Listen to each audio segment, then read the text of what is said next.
Bonsoir, bonsoir et bienvenue à cette guidance de la semaine de Noël. J'ai pas mis le bonnet de Père Noël, j'avais déjà le bonnet avec des oreilles la semaine dernière, donc point trop d'infos. On va faire la suite de la semaine dernière, il y a pas mal de choses qui s'enchaînent, il y a beaucoup de particularités, il y a une énergie, je pense, comme vous avez pu le ressentir, très très fluctuante, très rapide, très... Donc pas évident.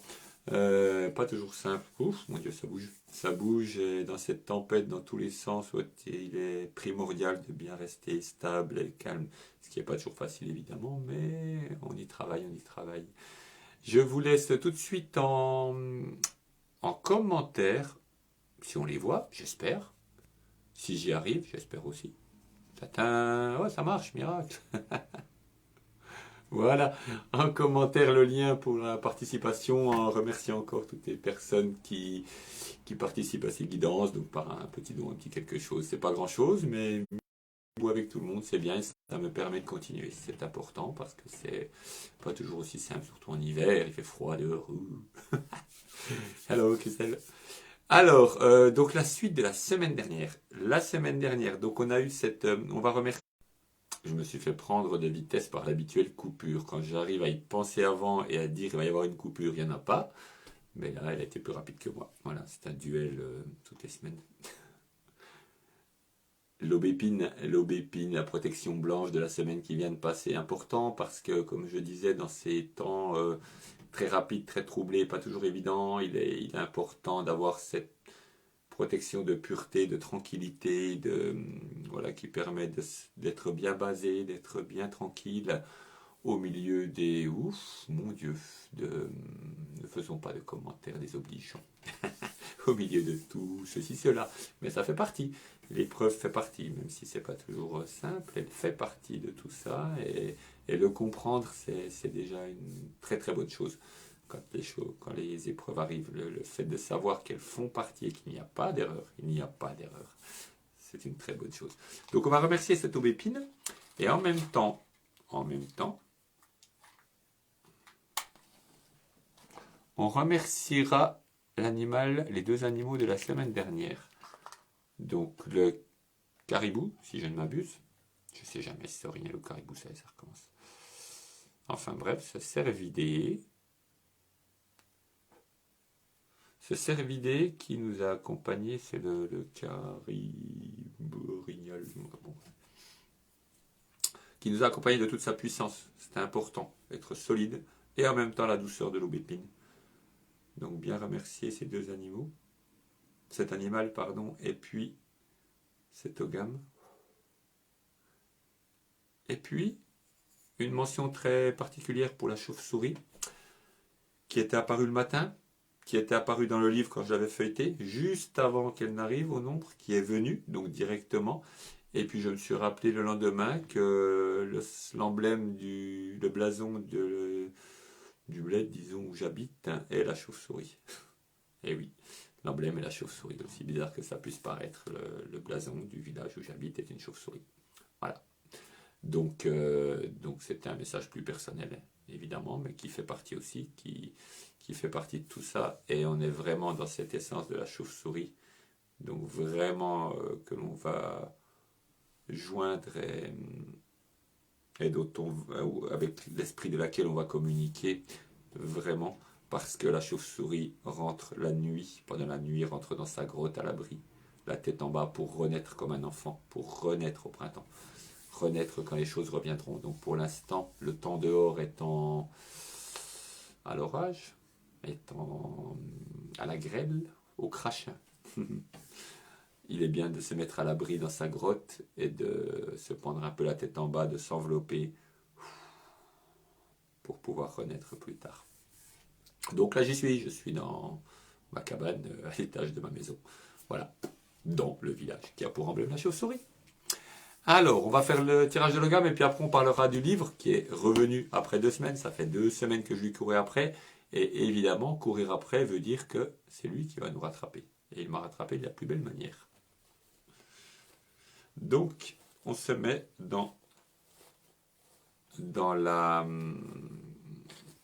l'énergie de l'ogame qui va venir pour cette semaine. cette semaine de solstice d'hiver, demain c'est le solstice d'hiver, donc semaine importante, j'ai dit semaine de Noël évidemment, c'était d'ailleurs le renne, alors je ne sais plus l'orignal ou le renne, c'est le caribou, enfin c'est le même que le renne.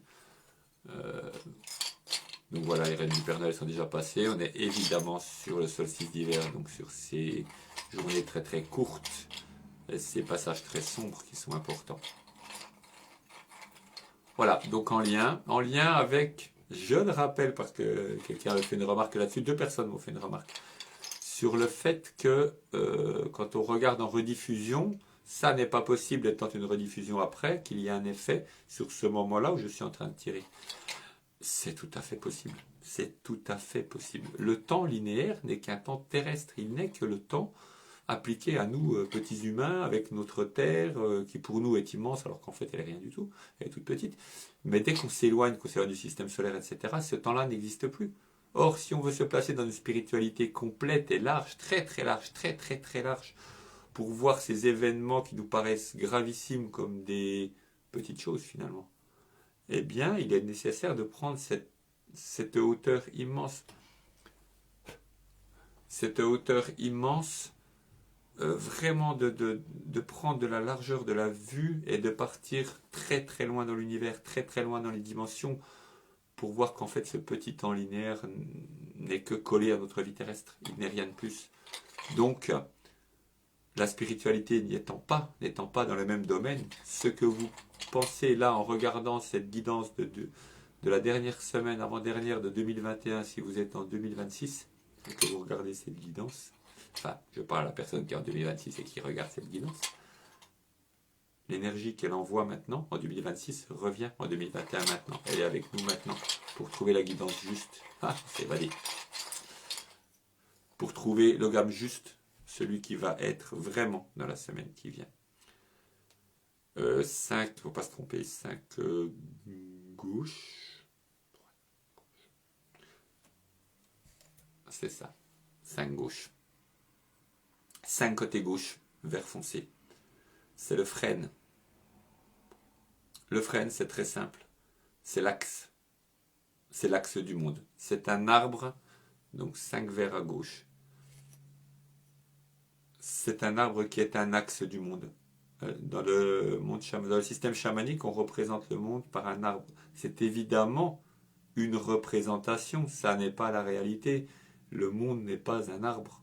Mais pour nous, humains, qui tentons de saisir un peu la réalité du monde, eh bien l'arbre, axe du monde, nous représente ce monde avec, dans le tronc, le monde où nous vivons, tout ce que nous pouvons ressentir, tout ce que nous pouvons comprendre, tout ce que nous pouvons ressentir. Alors Sébastien, tout ce que nous pouvons ressentir, appréhender, ce que nous pouvons appréhender, mais pas seulement physiquement, mentalement, etc.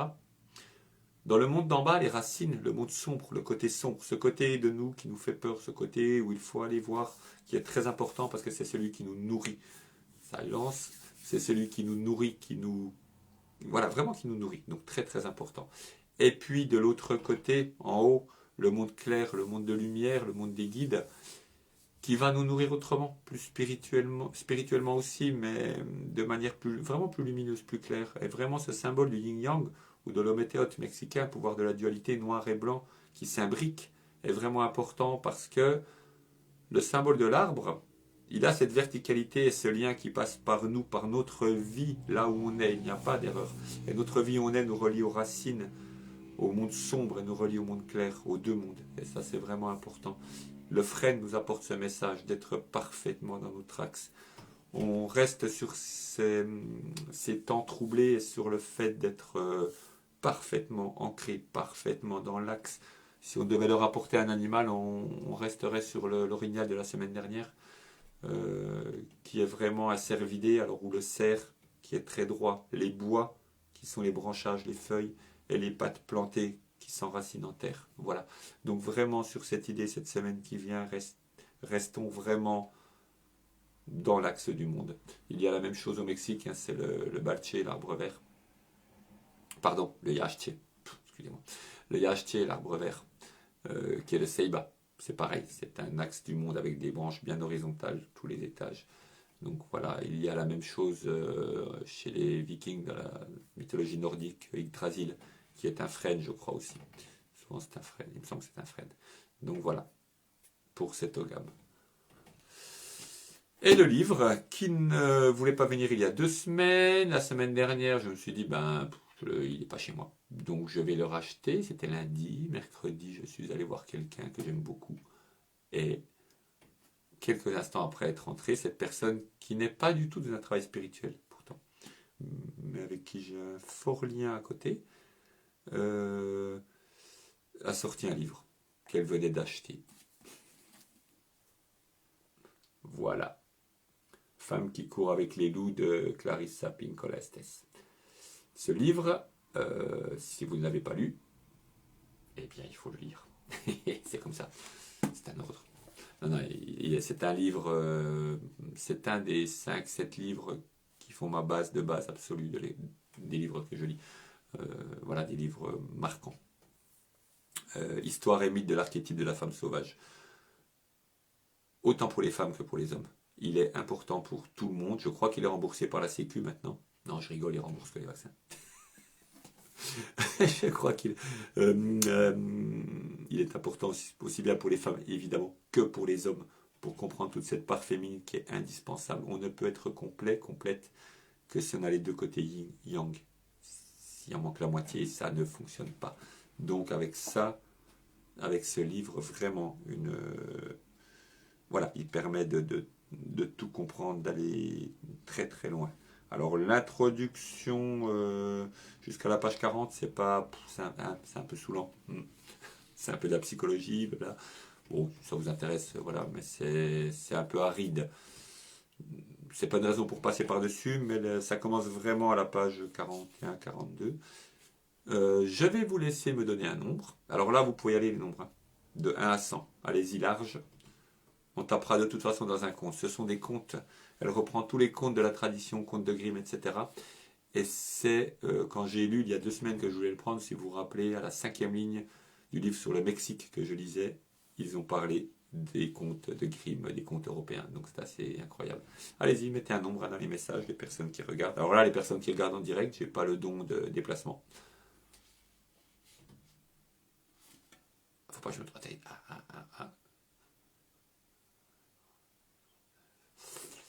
C'est bon. J'ai pas le don de déplacement dans le temps automatique. Personne d'autre. Et donc elle va reprendre tous ces mythes, enfin tous ces mythes, le mot est très mauvais, mythe. Toutes ces histoires de... Ah, en plein dessus, sur un début. Parfait. Ah non! Bon, je change. Pile poil. Point d'interrogation 2, j'arrive pas à lire Joël. Si jamais tu peux le renvoyer. Alors, du coup, on change. Ça aurait été peut-être ça, mais c'est pas ça. Ça change. Je vous dis pas ce que c'est, parce que sinon vous allez dire, ah ben non, ça aurait dû être ça.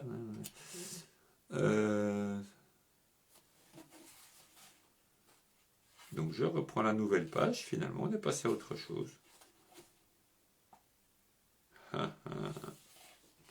C'est un début aussi, et c'est juste aussi. On est dans l'histoire de... Alors je remonte un tout petit peu pour voir de quelle histoire il s'agit.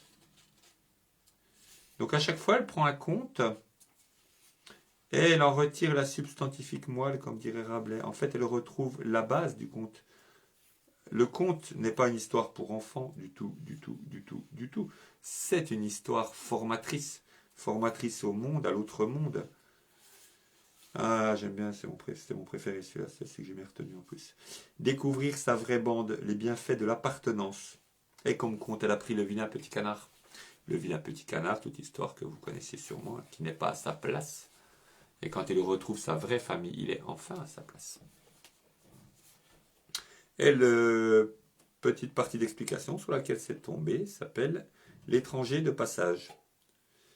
Même si, dans le conte, le fermier qui passe ressemble plus à un artifice littéraire destiné à faire avancer l'histoire qu'un leitmotiv archétypal de l'exil, il y a là une idée qui me paraît intéressante. La personne susceptible de nous sortir de la glace, de nous arracher à notre absence d'émotion, là je vise quelqu'un qui se reconnaît, n'est pas forcément quelqu'un dont nous partageons l'appartenance, Il peut s'agir, comme dans le conte, d'un de ces événements magiques, mais fugaces, qui surviennent au moment où nous nous y attendons le moins, d'un acte de gentillesse de la part d'un étranger de passage. C'est là un autre exemple de ce qui vient nourrir la psyché lorsque nous sommes au bout du rouleau. Quelque chose, alors, surgit du néant et vient nous aider, puis disparaît dans la nuit, nous laissant à notre perplexité. Est-ce une personne, un esprit? Peut-être un soudain coup de chance, comme porté par le vent jusqu'à chez nous, pour nous donner ce dont nous avions un besoin urgent. Ou bien tout simplement un moment de répit, un relâchement de la pression, un peu d'espace pour nous reposer. Nous ne parlons plus du conte de fées maintenant, mais de la réalité. C'est le moment où, d'une façon ou d'une autre, l'esprit va nous ouvrir, nous tirer dehors, nous montrer la cachette, le passage secret, le chemin de l'évasion. Et parce que cela nous arrive quand nous touchons le fond, nous sommes poussés vers une nouvelle étape dans les leçons de force de l'exil.